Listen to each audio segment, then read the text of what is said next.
the big takeaway here for fantasy football purposes is looking at just how good Bucky Irving was in this game. I mean, totally phenomenal when you see it. And this was something that we kind of knew. It's been a slow build up because Rachaad White has always still been there. Sean Tucker in and out for a few games, giving you good fantasy production. But this was the week where they said, no, it's Bucky Irving. We're going to feature him. 18 touches, 151 total yards, outsnapped Rachaad White for the first time, 7.2 yards per carry, 6 missed tackles forced, and 27.1 PPR points. You were very happy with that day from Bucky Irving.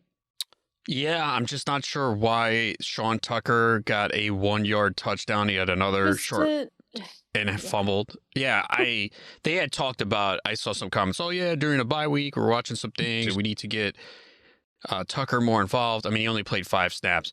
The weird part here is the change with Bucky Irving getting 6 targets, catching 6 passes for Mhm. 64 yards, and Rachaad White with 1 target catching a 10-yard pass, and yet Bucky Irving and Rachaad White each had 12 carries. It was kind of weird. And again, Irving has looked great. We've been seeing it all year. You got to see him more.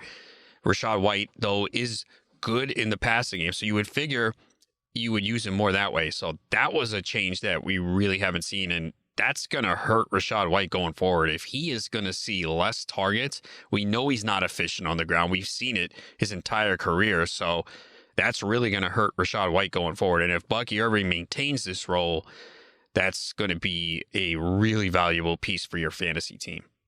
I was gonna say, so then do you think this is more flash in the pan, just game plan for this one against the Giants? It's a soft team. They didn't face anyone that was really gonna put. They scored 6 points in this one, so maybe it was. You think flash in the pan, or do you think this is something that we could see going forward with him? Nah, we might see this going forward. They've talked about the hot hand. I mean, Bucky Irving has been that guy. And next week, they get the Panthers. And we know how bad the Panthers are against the run, even though they were decent against Kansas City. But it's a good spot. And again, Tampa Bay is not out of this yet. They are right there in the division. They have lost to Atlanta twice. So essentially, it's a 2-game lead because Atlanta has the tiebreaker. But they can make a run at this division. We talked about how easy their schedule is. I picked up their defense and intend to play them the rest of the way. I know they're not great, but you're playing matchups. You're looking for sacks, turnovers, and Tampa Bay might be able to get it against some of their opponents upcoming. So they still have something to play for here, and got Mike Evans back. I thought his receiving prop yards were too low. I gave it out on the Fantasy Life Bet Tracker at 51.5 or 52.5, and he came through. So getting him Nice. back is massive. He had 5 for 68. And they did spread the ball out a lot, though. This is not something we're used to seeing from them. They had 11 different players catch a pass. Like, what is this?